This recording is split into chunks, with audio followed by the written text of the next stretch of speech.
क्योंकि वो जा रहे हैं अपने राम को वापस लाने के लिए। उनका राम चला गया, वो अयोध्या ही क्या जिसमें मेरा राम ना हो।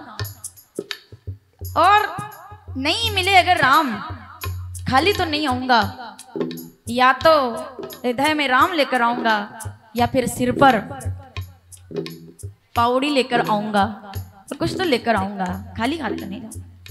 तब वो, अरे गजब का प्रसंग है ये, धर्म न अर्थ न काम रुचि गति न चाहूं निर्वाण। इसको सुनने के लिए 3 घंटे का समय वैसे ही चाहिए कि धर्म अर्थ क्यों मना किया, पर फिर भी तो फिर तुम क्या चाहते हो? गंगा जी ने पूछा तो उन्होंने कहा जन्म जन्म रुचि राम पद। क्या बात है साहब। जब वनवास पूरा हो गया, सुना दो थोड़ा सा। जब वनवास पूरा हो गया तो सब आ गए अयोध्या। तो सबसे पहले हनुमान जी ने सबको प्रणाम किया, लेकिन सबसे पहले हनुमान जी ने भरत के शीश को धन्य कहा। सुनना साहब ध्यान से, भरत का शीश धन्य है और सीता जी के चरण धन्य हैं। इन दोनों को विशेष प्रणाम किया। भरत का शीश धन्य है और सीता जानकी के चरण धन्य है। क्यों? क्योंकि इन दोनों ने जो किया है वो किसी ने नहीं किया। क्या क्या त्याग किया? भरत ने अपने शीश पर से अयोध्या के मुकुट का तिरस्कार कर दिया और सीता जी ने लंका जैसे ऐश्वर्य को अपने चरणों से ठोकर मार दी। इसके लिए मैं शीश और चरण को प्रणाम। दोनों ने राज्य को त्याग दिया, राम नहीं त्यागे, राम के लिए सत्ता त्याग दी दोनों ने। भरत जी के पास भी सेम मौका था और सीता जी के पास भी वही मौका था। लंका की रानी बनने का प्रस्ताव दे रहा था ना रावण, ठोकर मार दी, ठोकर। ये है महिमा। इसलिए हम नहीं चाहते ज्यादा कोई बड़ी बात, हम तो ये चाहते हैं कि जन्म जन्म रुचि राम पद। नहीं चाहिए मोक्ष, नहीं चाहिए निर्वाण। निर्वाण वाले निर्वाण रखो, मोक्ष वाले मोक्ष रखो। हम तो जन्म लेना चाहते हैं बार बार और शुक्ताल में आके कथा करना चाहते हैं बार बार और कथा सुनना चाहते हैं। क्या करेंगे मोक्ष को लेकर के? हमें तो कथा सुननी है भाई। बड़े भाग्य से मिला है अवसर ये ऐसा। रामचरितमानस क्या बात है। उत्तरकांड 120 दोहा 5वीं चौपाई। नर तन सम नहीं कवनऊ देही जीव चराचर जाचत है। इसको पाने के लिए देवता तरसते और जो हमको मिल गया उसको फिर हम बोल रहे कि हमको स्वर्ग मिल जाए। अरे यही स्वर्ग है अपना। कौन सा स्वर्ग है? जिसमें प्रेम हो। चाहे झोपड़ी होगी पर सुकून होना चाहिए मेरे भाई। 3 मंजिल का मकान है लेकिन सुकून नहीं है तो बेकार है। और झोपड़ी है आपकी और अगर सुकून है तो वही अयोध्या है। हमें तो ऐसा घर बनाना है। आइए जरा अच्छा लगे तो गाइएगा मेरे। क्या होगा? हाँ ढंग से सुनो। कच्चा है ना मकान, चलेगा। टाइल से हल्की है, चलेगी। गोबर लिपा हुआ है, चलेगा। लेकिन बूढ़े माँ बाप घर में होने चाहिए, भाई भाई साथ रहने चाहिए। सास की नजर उठे और बहू की नजर झुक जाए तो वो घर है, नहीं तो क्या है। माँ बाप की सेवा होनी चाहिए। मकान बहुत बड़ा है और माँ बाप कहीं और है। मेरी नजर में लंका है वो, क्या काम का। ठीक है, संतों का आना जाना लगा रहना चाहिए मेरे आंगन में। मेरे घर के बाहर कभी ना लिखा जाए कि नो पार्किंग। मेरा घर आंगन चाहे छोटा हो लेकिन मेरे दिल का दरवाजा खुला रहना चाहिए।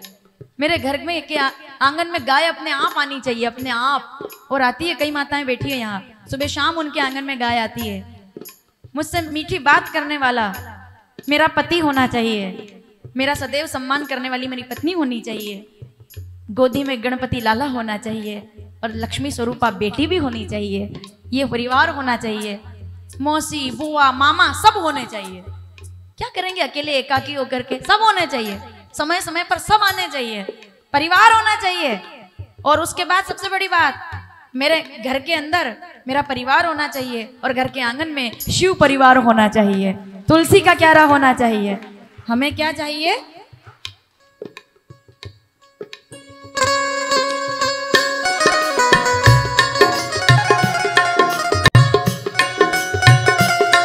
अच्छा लगे तो अगली पंक्ति सुनना। झिलमिल सितारों का आंगन होगा, आंगन में शिव जी का दर्शन होगा। झिलमिल सितारों का आंगन होगा, आंगन में हरि का दर्शन होगा। होगा। ऐसा सुंदर सपना अपना जीवन होगा। झिलमिल सितारों का आंगन होगा, आंगन में हरि का दर्शन होगा। जब जब जीवन त्यागो त्यागो गंगा तट पर, जब जब जीवन त्यागो गंगा तट पर। इतना करना स्वामी घोर भय पन घट पर, इतना करना स्वामी घोर भय पन घट पर। आहा क्या बात है। और मेरी जिंदगी की सफलता किसमें रहेगी?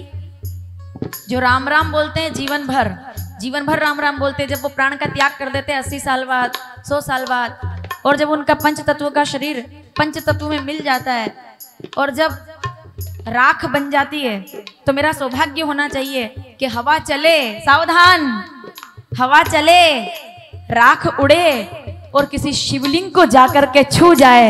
बस मैं इतना चाहता हूं। मेरी भस्म चढ़ेगी आप पे, मेरी भस्म चढ़ेगी आप पे, हो दारू।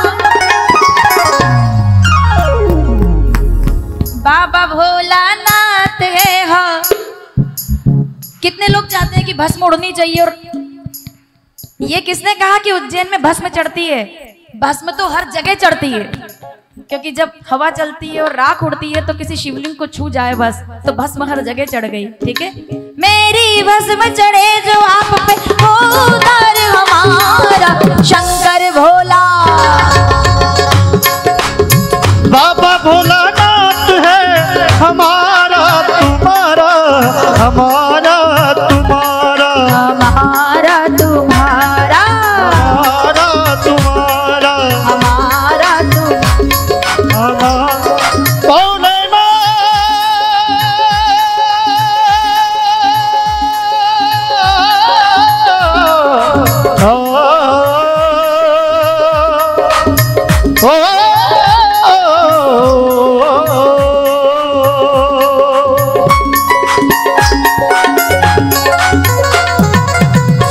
शंकर भगवान की।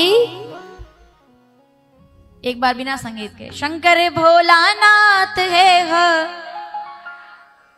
आपके हिसाब से गाओ। बाबा भोला,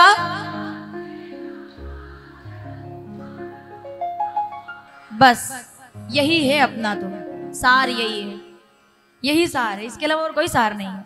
सार मतलब भस्म, सार मतलब भस्म है, भस्म का मतलब ही सार है। देखो राम राम क्यों जपना चाहिए? क्योंकि जीवन भर राम राम जो जपते हैं, उन्हीं के शरीर के जब पंच तत्व विलीन हो जाते हैं, तो वही कोई राख उड़ करके किसी शिवलिंग को छू जाती है। और शिवलिंग को छूने के लिए तो कोई उनको मंदिर भी जाने की जरूरत नहीं, कहीं हर पत्थर में हमारे यहाँ तो शिवलिंग है। ऐसा कोई नदी का किनारा नहीं होता जिसमें शंकर जी ना विराजे हों।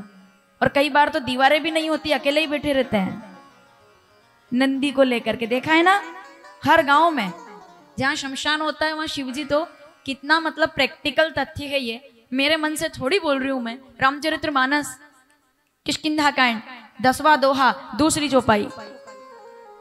क्षितिजल पावक और पंच रचित अति।